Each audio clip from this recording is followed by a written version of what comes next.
Hello everyone, this is ARK representing Arcanine. Dear all, we are going to start a very interesting session ji, very important and interesting session जी. हाँ, corporate restructuring, insolvency liquidation winding up. इसके part first पे जी हाँ corporate structuring पे हम लोग first class कर रहे हैं. बहुत ध्यान सुनेगा क्योंकि ना ये बुक का मजा जब आएगा जब इसके टेक्निकल एस्पेक्ट समझ में आए. बुक थोड़ा टेक्निकल है तो समझने के लिए ना कुछ एग्जांपल्स को कोट करेंगे. जैसे पहला एग्जांपल आपके सामने स्क्रीन पर है. क्या क्या कह रहा है? Top 10 most high profile mergers and acquisition of 2022. Sir ये तो आप मर्जर एंड एक्विजिशन बता रहे हैं. जी हाँ बेटा, यही से बोलते हैं कॉर्पोरेट रिस्ट्रक्चरिंग. कॉर्पोरेट रिस्ट्रक्चरिंग ध्यान सुनना, कॉर्पोरेट रिस्ट्रक्चरिंग दो तरह से हो सकती है, ऑर्गेनिकली और इनऑर्गेनिकली.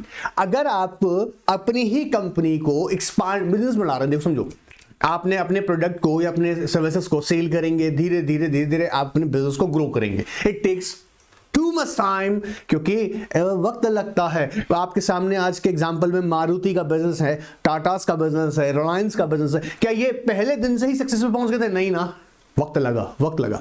लेकिन आज का ना बिजनेस का करने का तरीका बदल गया है.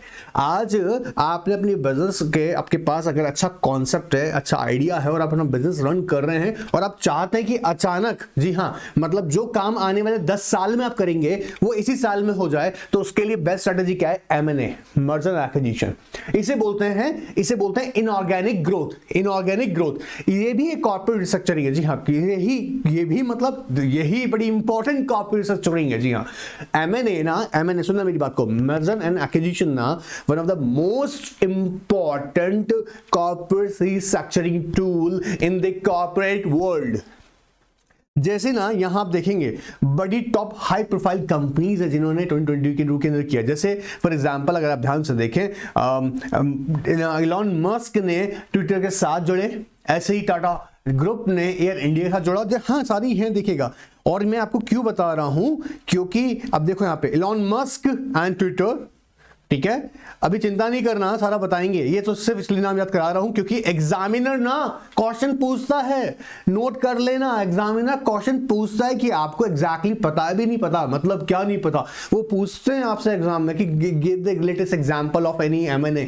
तो ध्यान रखो इन चीजों का, ठीक है. Tata group and Air India. इसके अलावा हम बात करें Adani group, NDTV, PVR, Inox merger, SJC Limited and SJC Bank merger, Adani Group and Ambuja Cement, Microsoft Activism. Sir इतने सारे हैं, सबकी केस स्टडी आने वाले सेशंस में डिस्कस करूंगा. Not to worry about it, practically बताऊंगा, ठीक है. बट अभी आपको क्या फोकस करना है? अभी आपको फोकस करना है हमें M&A के बारे में सीखना है. और जो हमारा आज का टॉपिक है ना, types of corporate restructuring, first chapter first, इसी पे हम ध्यान से फोकस करेंगे, ठीक है. मॉड्यूल से पढ़ना, one more time I am telling you. अरे दिसंबर का एग्जाम दे लिए ना, तो जिन लोगों ने मॉड्यूल से पढ़ा है मैं जानता हूं लोगों का तो एग्जाम की तरह शानदार गया. और जो लोग मॉड्यूल से नहीं पढ़ के गया, अगर एग्जाम अच्छा गया थैंक गॉड, अच्छी बात है. लेकिन मॉड्यूल से पढ़ाई करो यार, बहुत सारे क्वेश्चन, सब कुछ सारा क्वेश्चन पेपर इजी मिलता है यार, सब सीधा बता दिए, ठीक है. सो आ जाओ. अच्छा, जब हम टाइप ऑफ कॉर्पोरेट स्ट्रक्चरिंग पढ़ रहे हैं तो डिटेल में बताऊंगा, सब कुछ बताऊंगा. मॉड्यूल सामने रखना, अपने छोटी छोटी बातें नोट कर लेना, ठीक है. अभी टारगेट क्या है? अभी सुनना है, अभी याद करना है. सो पहला इंट्रोडक्शन से क्वेश्चन बन जाता है. देखो पहला जो लाइन आ रहा है ना, ध्यान से स्क्रीन पे देखिएगा अपना. Corporate structuring is expression that connotes a restructuring process undertaken by business enterprises. Connotes का मतलब यहाँ पे लिखा है ना, connotes. इसका मीनिंग समझो क्या होता है? Implies, ठीक है. जो एक तरह से अगर देखा जाए कॉर्पोरेट स्ट्रक्चरिंग क्या है, रिस्ट्रक्चरिंग किसकी रिस्ट्रक्चरिंग है? बिजनेस एंटरप्राइजेस क्या करेंगी? Restructuring process. अब देखो यहां से ध्यान रखना है इसके ऊपर, ये क्या कह रहा है? Restructuring process undertaken by the business enterprises. Restructuring process undertaken by the business enterprises. हमारे इस एग्जांपल के अंदर क्या हो रही हैं? ये एंटरप्राइजेस क्या कर रही हैं? रिस्ट्रक्चरिंग कर रही है. तो कौन है ये? Business enterprises. तो कॉर्पोरेट स्ट्रक्चरिंग क्या है? Corporate structuring connotes what? Restructuring process undertaken by business enterprises. कौन रिस्ट्रक्चरिंग में कौन इन्वॉल्व होगा? बिजनेस एंटरप्राइजेस तो इन्वॉल्व होंगी. तो पहला तो बहुत लॉजिकल बात है ना कि क्या है restructuring? Restructuring is a process undertaken by the business enterprises. साथ के साथ याद करना है, ठीक है. आप देखो आगे का हाईलाइट इसलिए किया हुआ ताकि इजी रहे ग्रैब करना. नाउ इधर स्क्रीन पे फोकस करो यार, स्क्रीन पे फोकस करो, यहां से रीड करो, मॉड्यूल में लिख लेना. ऑलराइट, देखो it is a process of redesigning one or more aspects of company. Hence corporate structuring is a comprehensive process by which highlight कर अपना मॉड्यूल में, which a company can consolidate its business operations and strength in its position for achieving its short term long term corporate objectives. Short term long term corporate objectives मतलब क्या है, सुनो ना, ध्यान से सुनना एकदम। जब हम बोल रहे हैं ना कॉर्पोरेट ऑब्जेक्टिव्स, क्या ऑब्जेक्टिव होगा? बिजनेस एक्सपेंशन ऑब्जेक्टिव होना चाहिए। सर हम लोग ग्लोबली बिजनेस करना चाहते हैं, ग्लोबली बिजनेस करना चाहते हैं। कोई किसी कॉर्पोरेट का ऑब्जेक्टिव होगा कि हायर नंबर ऑफ कंज्यूमर्स होना चाहिए, सबसे ज्यादा हमारा नंबर ऑफ कंज्यूमर्स होगा। हम चाहते हैं हमारा product cheap and best prices पे अवेलेबल हो। हम चाहते हैं कॉम्पीट करना चाहते हैं इंटरनेशनल लेवल पर। कोई भी ऑब्जेक्टिव हो सकता है जो कि कॉर्पोरेट का लिए होगा। अब कॉर्पोरेट ऑब्जेक्टिव को अचीव करने के लिए यहां पे क्या कह रहे हैं, लैंग्वेज को देखिएगा। कहता है corporate structuring is a comprehensive process by which a company can consolidate its business operation. Company क्या करेगी? कंसोलिडेट करेगी। तो पहला बात क्या कह रहा है, कंपनी क्या करेगी? Consolidate its business operations. Consolidate करना its business operations and instance its position for achieving its short term long term corporate objectives. तो सबसे पहला काम क्या करना जरूरी है? सोचो ना, कंसोलिडेट होना, आपस में सबको मिलाओ ऑपरेशंस को, consolidate its business operations and strength its position. जैसे फॉर एग्जांपल आपके पास में फिनेंस है, फिनेंस का मतलब सरप्लस कैश है, कंपनी के पास सरप्लस कैश है और एक उसके पास कोई नया वाइबल प्रोजेक्ट भी आ गया। वाइबल प्रोजेक्ट का मतलब जैसे फॉर एग्जांपल, ध्यान सुनना, पेटीएम करो, पैसा पड़ा था, आइडिया आया, दोनों के कॉम्बिनेशन करा, क्या करा? आपने बिजनेस स्टार्ट कर दिया। ठीक है, बिजनेस स्टार्ट कर दिया। अच्छा, दूसरी इंपॉर्टेंट बात सुनो, अब एक और एग्जांपल, बहुत सारे एग्जांपल्स देंगे, ध्यान से सुनते जाना। आप अज्यूम कीजिएगा एक कंपनी जिसके पास पैसा अवेलेबल है, एक के पास प्रोजेक्ट है, दोनों मिल जाएंगे, आपस में मिलकर भी कर सकते हैं बिजनेस, मर्जर एंड एक्विजिशन के थ्रू भी कर सकते हैं, मतलब मर्ज हो गया आपस में। ठीक है, यहां पर जो मैं समझाने की कोशिश कर रहा हूं, क्या कह रहा हूं, ये क्या करता है इस एक्टिविटी में, रिस्ट्रक्चरिंग में क्या होगा? कंसोलिडेट बिजनेस क्या करें? Consolidate its business operations. Consolidate मतलब बिजनेस ऑपरेशंस को कंसोलिडेट करना, कंसोलिडेट मतलब मिलाना, एंड स्ट्रेंथ इस पोजीशन, किस लिए कर रहा है? Strength is position to achieve short term and long term corporate objective, to achieve short term and long term corporate objectives. मेरे साथ बोलना, बोलोगे तो याद होगा। ठीक है, चलो आगे देखते हैं। देखो फिर कहता है a business may grow over time as a utility of its products and services is recognised but it is a long drawn process. ऐसा नहीं है कि बिजनेस, अब देखो बिजनेस आपने आज सोच के देखिएगा, मारुति ने जब बिजनेस स्टार्ट किया है, इन्फोसिस ने बिजनेस स्टार्ट किया, टाटा ने अपना बिजनेस स्टार्ट किया, रिलायंस इंडस्ट्री जब बिजनेस करने स्टार्ट किया, इट टेक्स टाइम ना, 30-40 साल लग जाता है एक बड़ा जंबो साइज एंटरप्राइज बनने में।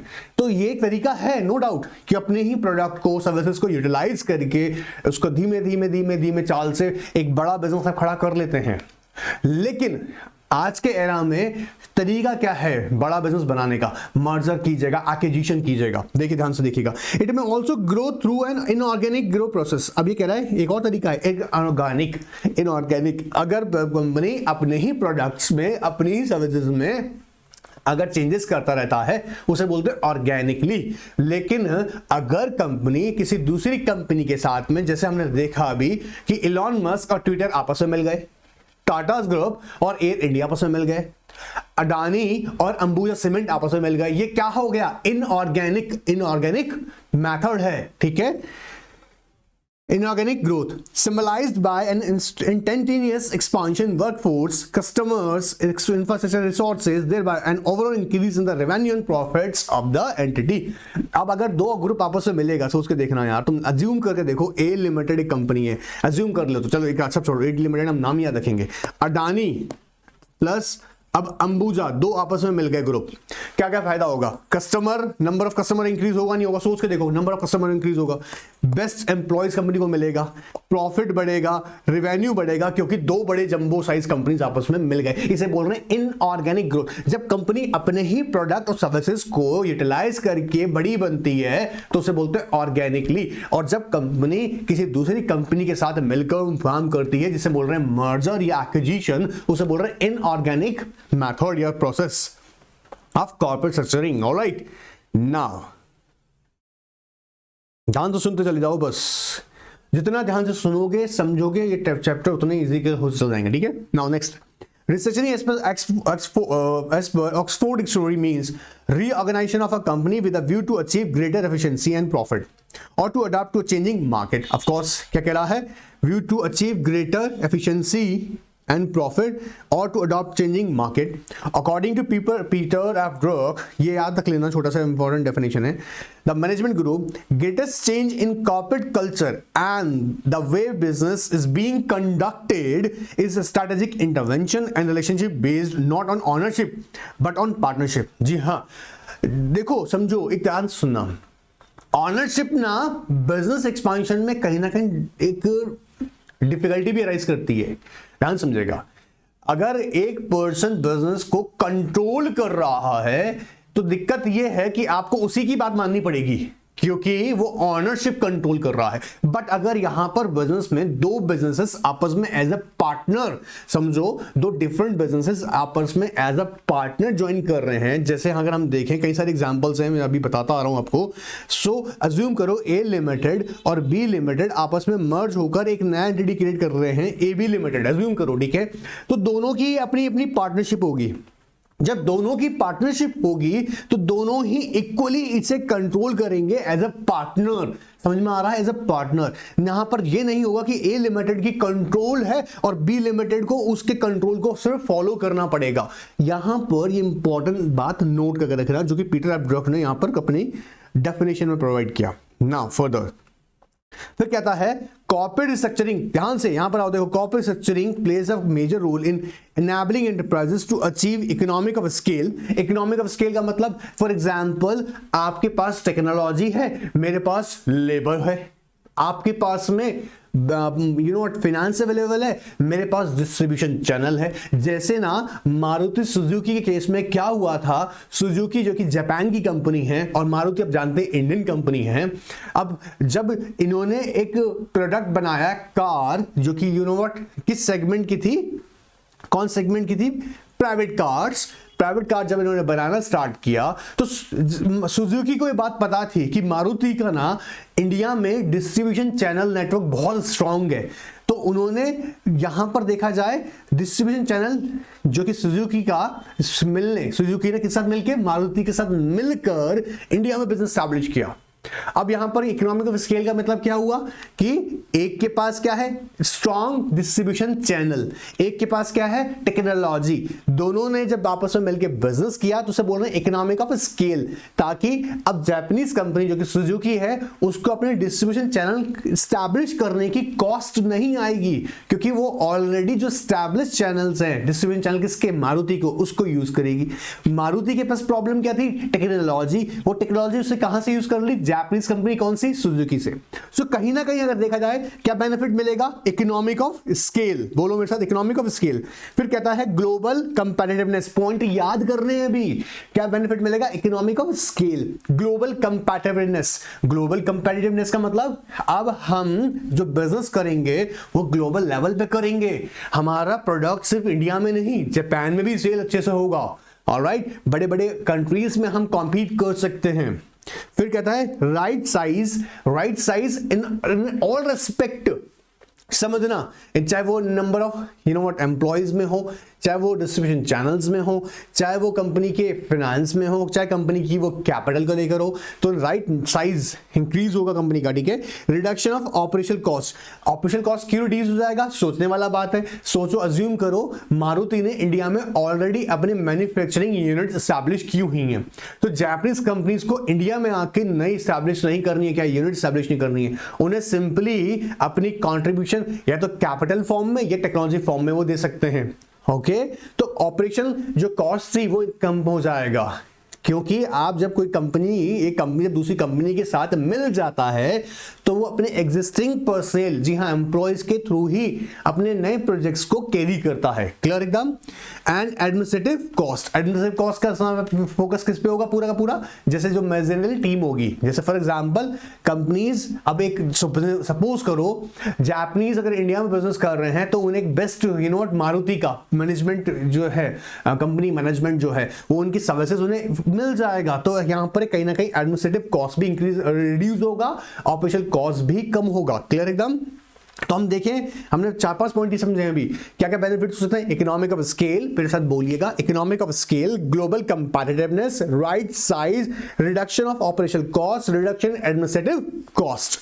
All right, sir. Now, the process of reorganizing one or more aspects of business of a company or financial structure for increasing its efficiency and profitability is known as a corporate restructuring. अब मैं आपको एक बात बताता हूँ, देखो generally ना अभी आगे और डिटेल में बताऊंगा, बट 4 तरीके का वैसे देखा जाए 3 ही होता है रिस्ट्रक्चरिंग। टाइप किस तरीके का हो सकता है, देखो समझो, एक हो सकती है फाइनेंशियल रिस्ट्रक्चरिंग, एक हो सकती है मार्केट एंड टेक्नोलॉजी रिस्ट्रक्चरिंग, एक होती है ऑर्गेनाइजेशनल रिस्ट्रक्चरिंग। मेरे साथ बोलो, इनमें से 3 यहां पर एग्जांपल दे रहा हूं, कौन कौन सी बोलिए मेरे साथ में। फाइनेंशियल रिस्ट्रक्चरिंग, बोलिए फाइनेंशियल रिस्ट्रक्चरिंग, दूसरे ही marketing and organisational, sorry marketing and technology, and third है ऑर्गेनाइजेशनल। One more time.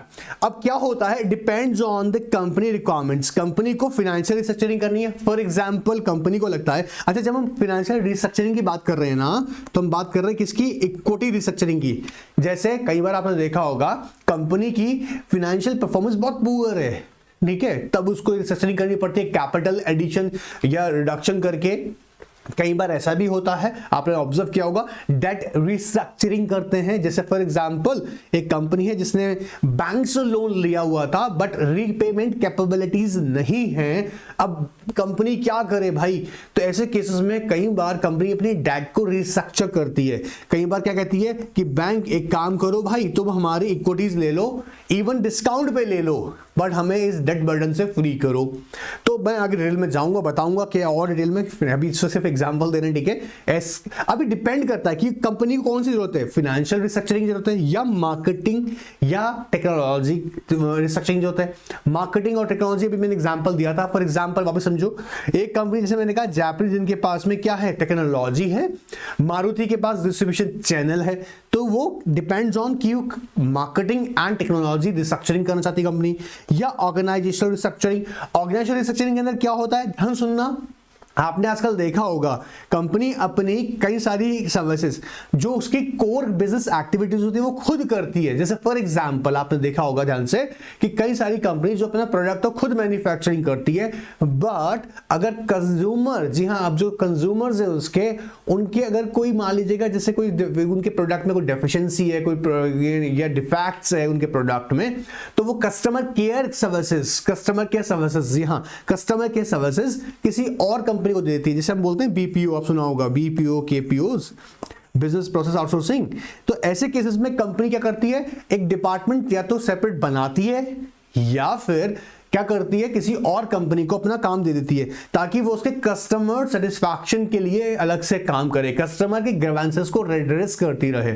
तो ये एक ऑर्गेनाइजेशनल रिस्ट्रक्चरिंग है। यहां हम लोग देखेंगे आगे चैप्टर में कि किस तरह की रिक्वायरमेंट होगी, कंपनी उसी के अकॉर्डिंग करेगी। वैसे जनरली ऑब्जर्व किया गया ज्यादातर फाइनेंशियल रिस्ट्रक्चरिंग, वैसे तीनों ही पॉपुलर हैं, बट ज्यादातर फाइनेंशियल रिस्ट्रक्चरिंग नॉलेज में आती हैं। तो हमने कहा अभी रिस्ट्रक्चरिंग 3 तरीके का हो सकता है, financial, marketing and technology, and third one is organisation. I hope याद हो गया होगा। चलें आगे।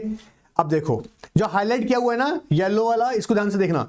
The need for reorganising a company may be felt due to number of different factors. क्या क्या फैक्टर्स हो सकते हैं, क्वेश्चन आता था एग्जाम में, ध्यान से देखते जाना। To make such company more competitive, reason ये भी हो सकता है, बोलो मेरे साथ में, बोलो बोलो बोलो, किस लिए हो सकता है, to make the company more competitive. Alright, तो एक रीजन ये हो सकता है कि भैया कॉम्पीट करना है। Alright, to overcome currently adverse economic climate.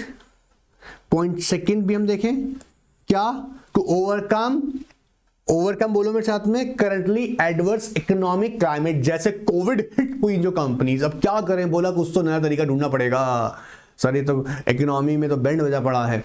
तो दो कंपनी आपस में मिलकर जी अपने रिसोर्सेज को बेटर तरह से यूटिलाइज करती है। सो पहला क्या हो सकता है, हम देखेंगे you know what, to the company more comparative. अब हर किसी की बस के नहीं होगा कंपनी साथ कॉम्पीट कर लेना। आपने देखा ना, जैसे अगर हम देखें आइडिया एंड वोडाफोन आपस में जब मर्ज हुआ, तो तुम्हें पता होगा ये टेलीकॉम इंडस्ट्री में यू नो व्हाट सबसे बड़ा साइज मार्केट साइज जिसे बोलते हैं ना, मार्केट साइज, मतलब मार्केट साइज का मतलब यहाँ पे समझना, नंबर ऑफ कस्टमर्स इस टाइम सबसे ज्यादा देखा जाए वोडाफोन इंडिया का है। ये चेक कर लेना, सॉरी वोडाफोन और आइडिया का मिलकर है, क्योंकि वोडाफोन और आइडिया के मर्जर के बाद से इनके नंबर ऑफ कस्टमर्स बहुत ज्यादा बढ़ गया, मतलब दोनों के अपने अपने कस्टमर्स मिल गए। ऑलराइट, तो यहां पर क्या कह रहा है, इससे क्या कि मोर कंपैटिटिव होगी। या और क्या सेकंड बेनिफिट होगा, कहीं ना कहीं रीजन एक ये भी होता है, कई बार तो मोर कंपेटिटिव होने के लिए करते हैं ऐसा कंपनी, या फिर कंपनी एडवर्स जो इकोनॉमिक क्लाइमेट है उसको डिफीट करने के लिए करता है, या moving towards an entirely new directions, या कई बार क्या होता है एक नया ही तरीके से बिजनेस एस्टैब्लिश करने का तरीका ढूंढ लेते हैं। जैसे कई बार अब आप देखो एग्जांपल दे रहे हैं, आज की तारीख में क्या है ना, नया होना जरूरी है कुछ ना कुछ। आप अब वही सब कुछ पहले जैसी चीजें नहीं रही हैं कि आपको अगर एक फूड खाने के लिए आपको किसी स्टॉल पे या किसी शॉप पे जाना पड़ेगा, रेस्टोरेंट में जाना पड़ेगा, आप वो फूड अपने घर बैठे भी ऑर्डर कर लेते हैं। क्या है, एक नया तरीका आ चुका है, नया तरीके से काम किया जा रहा है। यहां क्या कह रहे हैं, moving towards entirely new direction, हो सकता है कि बिल्कुल एक नया कॉन्सेप्ट एस्टैब्लिश कर रहे हो, जैसे इलेक्ट्रिक कार्स, एक क्या है, एक नया कॉन्सेप्ट है, क्लियर हो रहा है। एथेनॉल यूज किया जाने वाला है, किया जा भी रहा है, ठीक है, क्या है, एक नया कॉन्सेप्ट है, क्लियर हो रहा है। The process of corporate restructuring essentially involves significant reorganization of assets and liabilities of the organization so as to conduct the business operations in an efficient and effective and competitive manner with underlying objectives of improving the quality and quantity of future cash flow streams and thereby increasing the organization market share, brand power, synergies। जैसे मैंने कहा भी, organisation market share, अभी आपको जैसे मैं example दे रहा था वोडाफोन और आइडिया, वोडाफोन और आइडिया ने यही तो किया, दोनों आपस में मिल गए तो दोनों कस्टमर्स, नंबर ऑफ कस्टमर बढ़ गया, दोनों बेटर साइनर्जीज यूज कर पाएंगे। ऑलराइट, तो अगर हम इन शॉर्ट कहें कॉर्पोरेट स्ट्रक्चरिंग के लिए, अच्छा देखो एक एग्जांपल में ये भी ध्यान से सुनो, corporate structuring is a comprehensive process by which a company can consolidate its business operation, strengthen it's financial position for achieving its short term and long term corporate objectives. इसको भी हाईलाइट करके side में load कर लो, question ऐसा भी आ जाता है, comment. Alright, जब कमेंट अगर आ जाए तो ये हमने अब तक क्या पढ़ा है पूरा का पूरा कॉर्पोरेट स्ट्रक्चरिंग के बारे में, ठीक है। तो जनरली हम देखें क्या करेंगे, दो तरह का ग्रोथ है, कौन कौन सा, ऑर्गेनिक और इनऑर्गेनिक ग्रोथ। कॉर्पोरेट स्ट्रक्चरिंग जो देखें कंप्लीटली फोकस का किसके ऊपर है, इनऑर्गेनिक ग्रोथ। कॉर्पोरेट स्ट्रक्चरिंग क्या है, इनऑर्गेनिक ग्रोथ, बोलो ना, कॉर्पोरेट स्ट्रक्चरिंग क्या है, इनऑर्गेनिक ग्रोथ। और इनऑर्गेनिक ग्रोथ के अंदर क्या कर रहे हैं, मैंने जैसे कहा, जिसका मोस्ट इंपॉर्टेंट टूल क्या है, वो है M&A, मर्जर एंड एक्विजिशन। चलिएगा, डेफिनेशन यहां बहुत सिंपल सा दे रखा है, corporate structuring is a process of significantly changing company's business model, management team और financial structure to address challenges and increase the shareholders value. Corporate structuring is an inorganic growth strategy. Corporate structuring क्या, inorganic growth strategy, inorganic growth strategy. तो definition में देखते हैं क्या है, बोलो मेरे साथ में, स्क्रीन पे देखिएगा ध्यान से, इधर पढ़िएगा। कॉर्पोरेट स्ट्रक्चरिंग क्या है, is a process of significant changing company business model. पहले कंपनी जिस तरह से बिजनेस करता, आज किस तरह से बिजनेस कर रहा है, उन दोनों में चेंजेस लाना। जैसे फॉर एग्जांपल मैंने कहा, अभी आपको पता है ना, ये बहुत पहले भी हो चुका था, अभी का बात नहीं है। जैसे कई जो कॉमर्शियल व्हीकल्स हैं, उनके लिए इंजन को ऐसे से डिजाइन किया गया ताकि वो ना डीजल के अलावा, है ना, सीएनजी से भी रन कर सके, चल सके। सीएनजी एक अल्टरनेट ऑप्शन रखा गया, ठीक है। तो यहां पर क्या कह रहा हूं, बिजनेस के एनवायरनमेंट में चेंज हो रहा है, तो कॉर्पोरेट स्ट्रक्चरिंग क्या कर रहा है यहां पे, significantly changing company's business model, बोलो company's business model changing, significantly changing company's business model, मेरे साथ बोलो ना, बोलो कंपनीज बिजनेस मॉडल और मैनेजमेंट टीम या फिर फाइनेंशियल स्ट्रक्चर। अभी सब डिटेल में जाएंगे, बिजनेस मॉडल चेंज कर देंगे, मार्केटिंग के through, technology through business model change हो जाता है कंपनी का, मैनेजमेंट टीम चेंज हो जाता है, फाइनेंशियल स्ट्रक्चरिंग की जाती है। Alright, to address the challenges, बोलो मेरे साथ, to address challenges and increase the shareholder value. And corporate structuring क्या है, एक organic growth strategy. I hope याद होगा। हिस्टोरिकल बैकग्राउंड की तरफ अगर ध्यान से सब सुने, इतना से सुने, आपको पता होगा ना 1988 से पहले ना ये रिस्ट्रक्चरिंग नाम की जो चीज थी ना, कॉर्पोरेट स्ट्रक्चरिंग, ये बहुत ही कम होती थी, क्योंकि हमारे यहाँ पर इतने सारे रूल्स रेगुलेशंस और इतने लेंथी प्रोसीजर्स थे, जिसकी वजह से ना most of the corporate houses ये सोचते थे भाड़ में जाए, हमें करना ही नहीं है। तो बहुत ही रेयर होते थे, क्योंकि एक बड़ा गंदा सा एक्ट था, मोनोपॉलिसी रिस्ट्रिक्टिव ट्रेड प्रैक्टिसेस एक्ट 1969। जी हाँ, आपने देखा होगा MRTP एक्ट 1969, जो कि ऐसा एक्ट था कि वो उसका मानना ये था कि भैया मोनोपॉलीज अगर आप क्रिएट कर रहे हैं तो कहीं ना कहीं गड़बड़ हो जाएगा, है ना। अब यू नो व्हाट, अगर ध्यान से देखा जाए उसके बाद में इसी गंदे एक्ट को हटते हुए देखा जाए, कंपटीशन एक्ट 2002 इंट्रोड्यूस हुआ। वो क्या कहता है कि मोनोपोली बुरा नहीं है, बट अगर आप अपनी डोमिनेंट पोजीशन को अब्यूज कर रहे हैं तो गड़बड़ है। मोनोपोली रिस्ट्रिक्टिव ट्रेड प्रैक्टिसेस, जो कि पुराना वाला जो एक्ट था ना 1969, ये तो मोनोपोलीज को मतलब मोनोपोली के नाम ही नहीं आने दो, जुबान पे ले मत आना, बड़ा खतरनाक कॉन्सेप्ट था ये। लेकिन अगर ध्यान से देखा जाए, कॉम्पिटिशन एक्ट ने कहा अब अब्यूज नहीं करेंगे क्या, अपनी डोमिनेंट पोजीशन को। तो जैसे अगर देखा जाए 1991 की जब लिबरलाइजेशन, ग्लोबलाइजेशन, प्राइवेटाइजेशन की स्कीम को इंट्रोड्यूस किया गया और हमारी क्लोज इकोनॉमी को ओपन इकोनॉमी बनाया गया, तब M&A मर्जर एंड एक्विजिशंस को भी बहुत हद तक बढ़ावा मिला। और इसके बाद से इंडिया में और इसके अलावा बाहर की कम मैं बताऊं, अगर कई कंपनीज ने भी जो कि इंटरनेशनल लेवल पे बिजनेस कर रही हैं, उन्होंने मर्जर एंड एक्विजिशंस किए इंडियन कंपनी साथ में भी। एक बड़ा रिफॉर्म आया खास तौर से अगर देखा 1991 की पॉलिसी की बस से। So I just want to say that simply वो रीड करना नॉलेज के लिए अच्छा है। अब ये एग्जाम के लिए इंपॉर्टेंट क्वेश्चन आ गया आपके लिए, यहां पर ध्यान सुनना, नीड एंड स्कोप। पहला क्वेश्चन देखो ये बनता है, corporate structuring is a concern with arranging the business activities. क्या कह रहा है, arranging the business activities of corporate as whole so as to achieve certain predetermined objectives at a corporate level। predetermined objectives at a corporate level, predetermined का मतलब क्या होता है, आप अभी मेरे से क्यों पढ़ रहे हैं, यहाँ पर अभी क्लास क्यों पढ़ रहे हैं, क्योंकि आपका डिटरमाइन किया हुआ गोल है क्या, I want to crack the CES exam, I want to crack the CES exam। ये क्या है, आपका ऑब्जेक्ट है ना। तो अभी क्या कर रहे हैं, किसी भी कॉर्पोरेट के अंदर भी क्या होता है, जिनके प्रीडिटरमाइंड गोल्स होते हैं, प्रीडिटरमाइंड ऑब्जेक्टिव्स होते हैं, उसे अचीव करने के लिए भी याद रखिएगा बिजनेस एक्टिविटीज को क्या करता है, यहां पर बेस्ट तरीके से अरेंज किया जाता है। तो अगर हम देखें ऑब्जेक्टिव्स क्या बोल रहे हैं यहां पर हम लोग, क्या ऑब्जेक्टिव है हमारे, याद रखिए कॉर्पोरेट रिस्ट्रक्चरिंग है, कॉर्पोरेट रिस्ट्रक्चरिंग हमारे क्या ऑब्जेक्टिव्स होंगे। पहला होगा to enhance the shareholder value, of course it's quite easy to understand, enhance the corporate shareholders value. Shareholder का वैल्यू कब इंक्रीज होता है, सोच के देखो आज आपकी कंपनी ने समझो, ध्यान सुनना, आप एक अज्यूम करते हैं डेटा, आपको क्या लगता है, ये जो हम यहाँ पर एक लिस्ट आपको सामने रखे थे, अडानी ग्रुप, अंबुजा सीमेंट आपस में मर्जर किए हैं, माइक्रोसॉफ्ट एक्टिविज्म एंड ब्लिज़र्ड, या मेजॉर एमएक्स टकाटक मर्जर, ब्रॉडकॉम और VMW। अब यहाँ पे समझो जोमेटो, ब्लिंकिट, ये सबका सब जो नाम दे रहे हैं आपको ना, ध्यान से सुनते जाना मेरी बात को। ये Adani group and NDTV, sir क्या है ये लोग पागल हैं क्या सर, कहाँ से आए हैं सर ये लोग जो बड़े बड़े यहाँ पर आजकल बिजनेस टाइकॉन्स हैं, ये मैंने कर रहे हैं क्यों। अल्टीमेटली जब ये बड़े दो ग्रुप आपस में मिलते हैं ना, याद रखना, जब मिलते हैं ना, शेयर होल्डर के वैल्यू बढ़ जाता है शेयर्स का। कैसे बढ़ जाता है सर, जस्ट इमेजिन, या तो शेयर होल्डर एग्जिट अपॉर्चुनिटी लेगा और बाहर चला जाएगा, या फिर ऑफर शेयर्स को एंजॉय करेगा। अल्टीमेटली जब दो ग्रुप बड़ा मिलेगा आपस में, कंपनी का नेटवर्थ में इंपैक्ट आएगा, इंक्रीज होगा शेयर होल्डर वैल्यू। अभी इन सब के बारे में डिटेल में जाना है, अभी तो सिर्फ पॉइंट बताता जा रहा हूं, ठीक है। सो पहला हमने क्या कहा, इंटरेस्टिंग और इंपॉर्टेंट क्वेश्चन, छोड़ मत देना, कहता है enhance the shareholders value, पहली इंपॉर्टेंट एस्पेक्ट्स। फिर दूसरा कहता है deploying surplus cash from one business to the finance profitable growth in one.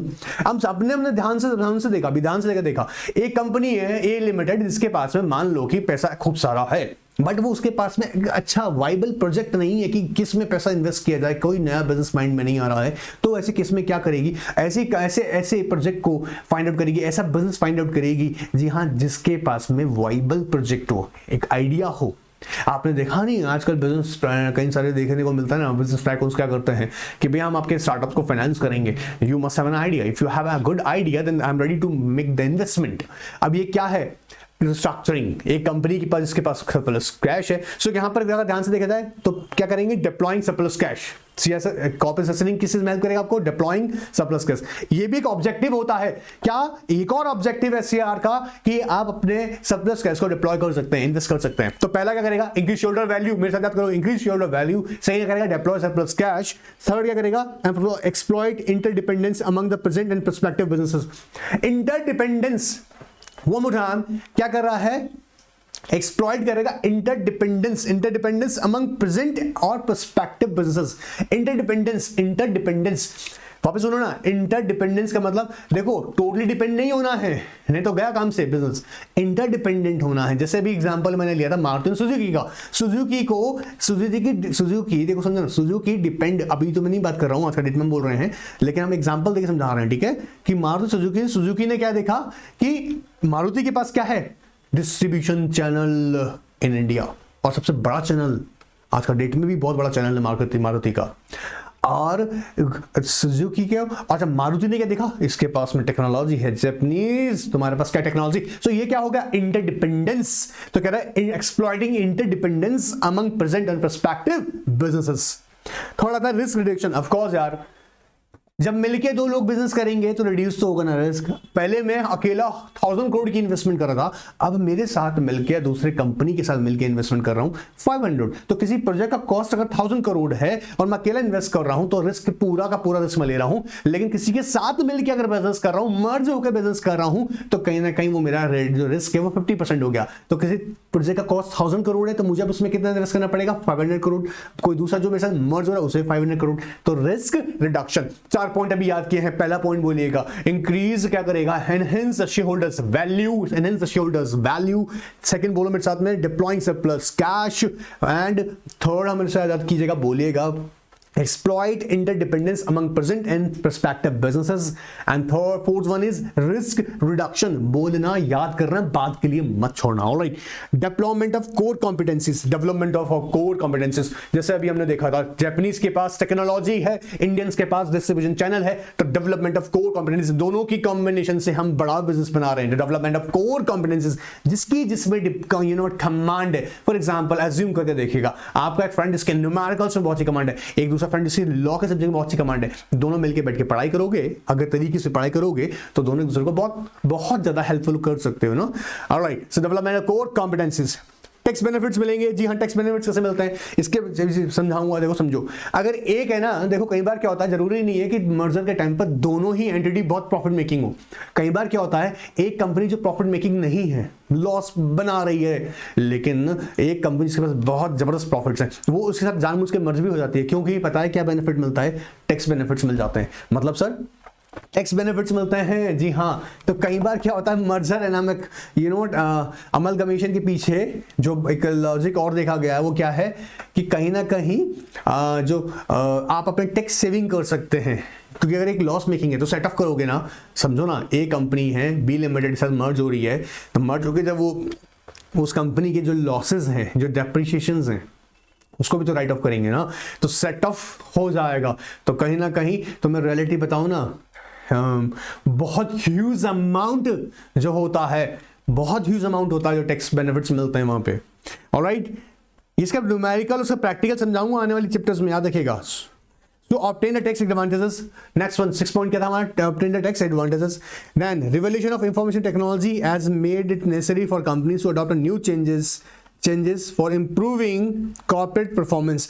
आप आप जानते हैं ना, इंफॉर्मेशन टेक्नोलॉजी आज के डेट में बहुत इंपॉर्टेंट रोल प्ले करता है। फॉर एग्जांपल, जितना भी डेटा आप एक ही टाइम पे स्टोर कर सकते हैं, इमीडिएटली अवेलेबल करा सकते हैं, कोई ट्रांसपोर्टेशन कराने का जरूरत नहीं है। ये डेटा ही ऐसा है जो याद रखिएगा एक बिजनेस को रन करने के लिए बड़ा ही इंपॉर्टेंट है। तो कहीं ना कहीं revolution in information technology has made it necessary for companies to adopt new changes for improving corporate performance। All right, now become globally competitive। of course अभी रट्टा लगवाए थे ऊपर, globally competitive होगा। increase market share, जैसे भी बताया था वोडाफोन और आइडिया का दोनों का मर्जर के बाद से मार्केट शेयर क्या हुआ है, सबसे ज्यादा होगा टेलीकॉम इंडस्ट्रीज के अंदर। And convertibility of rupee has attracted medium sized companies to operate in a global markets। अब ये सबसे बड़ा खतरनाक बेनिफिट मिलता है। आप सोच के देखो, आप इंडिया में बिजनेस कर रहे हो, ठीक है, अब आपको जैसे बेनिफिट मिलेगा क्या, इंटरनेशनल लेवल पे किसी दूसरी कंपनी साथ में मर्ज होने का ना, तो क्या होगा, आपका रुपी कन्वर्ट किसमें होगा, तो मतलब आप क्या है, फॉरेन अर्निंग्स स्टार्ट होंगी। तो एक मोटिवेट करता है, ये भी एक ऑब्जेक्टिव है सीआर का, corporate structuring. Third, next one, competitive business necessary to have a sharp focus on the core business activities to gain synergies benefits, to minimize the operating costs, maximize efficiency in the operations and tap managerial। of course अब सारे benefits मिलेंगे, क्या क्या आपको, आपकी business activities से ज्यादा focus कर पाएंगे कोर बिजनेस एक्टिविटीज पे। Plus gain, you know what, synergy benefits, दो मिलके आपस में करेंगे तो साइनर्जी, दो साइनर्जी का समझते हैं ना, जब दो डिफरेंट बिजनेसेस आपस में मिलके बिजनेस करते हैं तो अपने अपने यू नो व्हाट कई बेनिफिट्स लेते हैं। जैसे मैंने कहा लेबर कॉस्ट कम होगा, एडमिनिस्ट्रेटिव कॉस्ट कम आएगा, बेस्ट मैनेजर पर्सनल्स के बेनिफिट्स। अब ऑफ कोर्स एक कंपनी जिसके पास बहुत से पर्सनल्स हैं, बहुत best you know managerial skills वाले पर्सनल्स हैं, तो उनका बेनिफिट आपको मिलता ही है, ठीक है। Now by diversification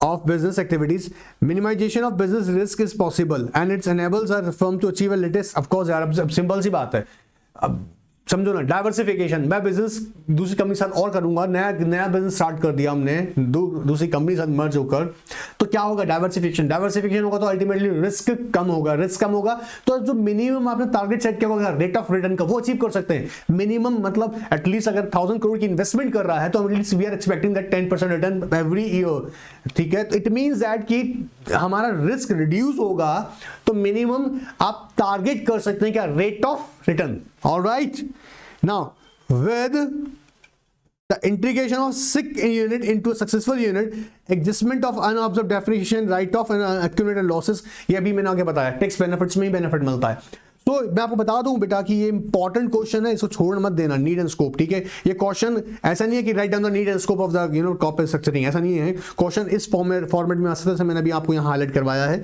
paragraph first के अकॉर्डिंग। ऑब्जेक्टिव आपसे डिस्कस कर रहा है, ये ऑब्जेक्टिव्स हैं कुछ, ठीक है। कई बार क्वेश्चन थोड़ा और बड़ा ड्रॉ करके हो सकता है कि एक कंपनी की board of director you know meeting में आपसे कंपनी सेक्रेटरी आपसे क्वेश्चन पुटअप किया गया है कि क्या ऑब्जेक्टिव्स हो सकते हैं सीआर करने के, ठीक है, कॉर्पोरेट स्ट्रक्चरिंग के। एनीवेज देखो यहाँ पर एक एग्जांपल भी यहाँ कोड किया, वो जो मैं बार बार आपको रिपीट कर रहा हूँ, रीड जरूर कीजिएगा, एग्जांपल अपने मॉड्यूल में अवेलेबल है। अभी रुक जाओ, अभी मत देखना, बाद में पढ़ लेना, बता दिया मैंने आपको ऑलरेडी ये वाला। अब देखो सबसे इंपॉर्टेंट और इंटरेस्टिंग लाइन बोलता हूँ मैं, इस लाइन को ध्यान सुनना, one of the favourite line है मेरा ये। इन highly comparative world cost cutting and value addition are very important to get highlighted। Exam में आ सकता है, comment on the statement with the objective of corporate structuring, ये क्वेश्चन बन जाती है, ध्यान से, ऑलराइट।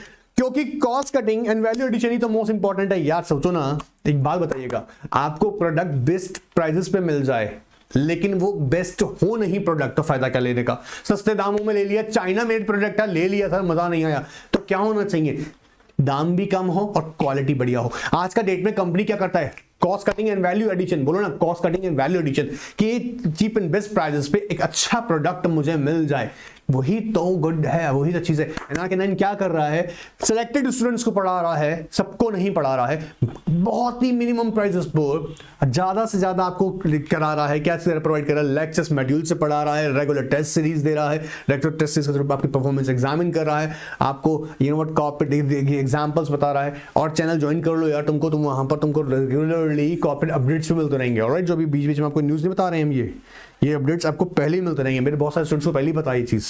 एनीवेज क्लियर है, तो ये क्या आ रहा है, cost cutting and value addition is the mantra successful business. चलिए आप कहते हैं मोटिव क्या होगा जी, मोटिव क्या होगा, और सिंपल सा तो यही पढ़ते आ रहे हैं हम लोग, रिड्यूस कॉस्ट फिनेंशियल पर्सपेक्टिव से और अदर पर्सपेक्टिव से। फाइनेंशियल कॉस्ट पर्सपेक्टिव से देखें क्या, तो क्या रहेगा अल्टीमेटली, क्या करेगा, reduce the risk, increase operating efficiency, maximise value of assets. Sir maximise value of assets, जी हाँ, अब जैसे समझो तुम्हारे पास एसेट्स थी, ठीक है, समझा ध्यान से, एसेट्स थी बट कोई वाइबल प्रोजेक्ट नहीं था, कोई अच्छा प्रोजेक्ट नहीं था। अब तुमको किसी कंपनी के पास में, किसी दूसरी कंपनी के पास में एक अच्छा प्रोजेक्ट है और तुम्हारे पास एसेट्स हैं, तो बेटर यूटिलाइजेशन ऑफ एसेट्स होगा ना, बेस्ट यूटिलाइजेशन होगा, तो इससे अल्टीमेटली क्या होगा, इंक्रीज होगी आपकी value of assets. Improve assets to the financial market to obtain the tax benefits. Of course जब दो जंबो कंपनी आपस में मिलेगा तो बेनिफिट क्या मिलेगा, आप बोरोइंग्स इजीली कर सकते हैं, क्लियर, एंड एलिमिनेट कंपटीशन। अब जब ए और बी आपस में पहले कॉम्पिटिटर थे, आपस में मिलकर बिजनेस करेंगे तो अल्टीमेटली क्या होगा, एलिमिनेट होगा कंपटीशन, एडवर्सली नहीं बट पॉजिटिव वे में, ऑलराइट। सो एलिमिनेट करेगा कंपटीशन। मेरे साथ याद करो फटाफट से, क्या क्या बेनिफिट होगा, reduce risk, increase operating efficiency, increase operating efficiency. दो बिजनेस मिल गए ना आपस में, तो ऑपरेटिंग एफिशिएंसी। पहले जापान में बिजनेस करते थे, अब इंडिया में आके बिजनेस कर रहे हैं, ऑपरेटिंग हम इंडिया में भी ऑपरेट कर रहे हैं। सो क्या बोल रहे हैं, इंक्रीज ऑपरेटिंग एफिशिएंसी। थर्ड बोलो minimise, maximise the value of assets, maximise the value of assets. Fourth बोलिएगा improve access to the financial market, of course, and the last one is elimination of competition। कुछ अगर other benefits देखें तो expand marketing and management capabilities। जी हाँ, marketing and management capabilities बढ़ेगा, allow new product and development, allow new product, क्योंकि जब भी दो बड़ी कंपनी आपस में मिलती हैं, दोनों कंपनी ना आपस में अपना रिसर्च एंड डेवलपमेंट डिपार्टमेंट भी यूज करते हैं, बोलते हैं R&D, research and development department. इसका बेनिफिट भी मिल जाता है। पता तुमको रिसर्च एंड डेवलपमेंट डिपार्टमेंट में बहुत ज्यादा कॉस्ट लगता है, लेकिन जब एक कंपनी जो वेल एस्टैब्लिश होती है अपने अपने रिसर्च एंड डेवलपमेंट को याद देखिएगा मिलाती हैं, उसका एक बेनिफिट भी मिलता है। सो क्या कह रहा है, allow new product development, provide synergistic benefits, revive the sick companies, ये भी तो बेनिफिट ऑप्शन होगा हमारे लिए, alright, and resolve the bankrupt and insolvent companies. कई बार तो क्या होता है ना, ये bankruptcy is not a solution. इसके लिए क्या बेस्ट तरीका हो सकता है कि अगर रिस्ट्रक्चरिंग हो जाए, और यू नो वो चाहते भी यही है। तुम्हें पता है ना, अभी इस चैप्टर में मैं पढ़ाऊंगा, आगे जब जाऊंगा कंपनीज एक्ट के बारे में, एनसीएलटी रूल्स के बारे में, कॉम्पिटिशन एक्ट के बारे में, देयर नंबर ऑफ लॉज जो एप्लीकेबल होते हैं। देखो उस पर आएंगे हम लोग। देखो यहाँ पर हम लोग भी देखो, अभी बता रहा हूँ, फटाफट आ रहा हूँ। देखो आंसर देखो, टाइप ऑफ रिस्ट्रक्चरिंग है ना, देखा अभी मैंने आपको बताया था, financial, market, technology. Financial restructuring के रीजन क्या है, poor financial performance, external competition, loss of market share, emerging market opportunities. ठीक है, इसको कैसे करते हैं, buyback, alteration, reduction of capital, direct restructuring. चिंता मत करना है, मैं सोच रहा हूं सर कितने ले पढ़ा रहे हो, ये सब का सब मुझे पूरा डिटेल चैप्टर के फॉर्म में पढ़ाना है, ये तो सिर्फ तुम्हें दिखाने के लिए बता रहा हूं। ठीक है, market and technological restructuring and organisational restructuring, अभी मैंने बीच में आपको समझाया भी था। ये 3 तरह की रिस्ट्रक्चरिंग है, डोंट वरी, पूरा डिटेल में बताऊंगा। ये तो अभी ये सिर्फ बीच में ऐसे बता रहे हैं, बुक का बेस ही यही है, ऑलराइट। तो क्या कह रहे हैं, पहला क्या बोला था, financial, organisation, marketing and technology and organisational restructuring. ठीक है, यहां अभी सब डिटेल में जाएंगे आगे, मैं तो सिर्फ यहां तुमको भी फोकस करवा रहा हूं। Legal framework of corporate structuring, ये क्वेश्चन एक बार हम आया हुआ, याद रखिएगा, इंपॉर्टेंट है। जैसे अभी सबके बारे में हम देखेंगे, चैप्टर 15 ऑफ कंपनीज एक्ट 2013, इसका compromise arrangements and amalgamation rules 16, फिर company share capital debenture rule, then buyback of shares, purchase of own securities, NCLT, alright, companies compromise arrangement rules of course वही 2016, income tax, accounting standard, FEMA, competition tax, Indian stamp, state stamp, IBC and intellectual property rights. These are the, you know what, laws which probably applicable on each and every type of corporate structuring. चिंता नहीं करना है रे, इन सब पर ना आगे जाके सबको डिटेल में तो पोस्टमार्टम करूंगा। तो एग्जाम में एक बार क्वेश्चन आया हुआ है कि कौन कौन से यू नो लॉज एप्लीकेबल होते हैं जनरली, जो हम जब बात करेंगे यहाँ पर कॉर्पोरेट स्ट्रक्चरिंग का। तो कॉर्पोरेट स्ट्रक्चरिंग जब बात करेंगे तो कुछ लॉज हैं जो कि हम पढ़ेंगे डिटेल में। ठीक है, चाहे वो कंपनीज के रूल्स हैं, कंपनीज एक्ट है, ठीक है, compromise amalgamation arrangements and you know amalgamation से हम बात करेंगे, तब भी शेयर कैपिटल डिबेंचर्स की बात करेंगे, इनकम टैक्स है, इंडियन स्टैंप एक्ट है, कॉम्पिटिशन एक्ट है, स्टेट एक्ट है। ठीक है, ये सारे हम लोग डिटेल में इनकी ना इंपॉर्टेंट एस्पेक्ट्स को समझेंगे। ठीक है, ऑलराइट, देखो ये सारे सेक्शंस मुझे डिटेल में तुमको बहुत से समझाने हैं, अभी तो घबराना नहीं है, ये तो सबका सब पोस्टमार्टम करेंगे। ठीक है, देखो ये इंपॉर्टेंट क्वेश्चन ये भी है, most commonly applied tools for corporate structuring is merger and amalgamation and acquisition. अभी ये पूरा क्या पूरा यही तो समझाने की कोशिश कर रहे थे। तो याद रखना, ये जो टॉप 10 तुम्हें मैंने अभी बताए 2022 के अंदर है, मैंने जो है मर्जर एंड एक्विजिशंस, इनके नाम याद रखने हैं। और किसी को अगर इसका लिंक नहीं मिला हुआ है तो ले सकता है, बट आई प्रेफर कि अपना मॉड्यूल में साइड में नोट कर लें ज़्यादा अच्छा है। जैसे मैं यहाँ बोल रहा हूँ Tata group and Air India, Adani group and NDTV, PVR Inox, at least 4-5 तो लिखो यार। ठीक है, जैसे लिमिटेड वर्स एंड एसएफसी, इनका सबका डिटेल भी है ना, देखिए केस लॉ सबके समझाऊंगा। ठीक है, अभी सेशन का पर्पस क्या था, सिर्फ आपको चैप्टर से थोड़ा फैमिलियर करना। ऑलराइट, टेक्निकल एस्पेक्ट से बहुत सारी सीखनी है अभी हमको। तो नेक्स्ट सेशन में ध्यान सुनेंगे। Good bye, take care.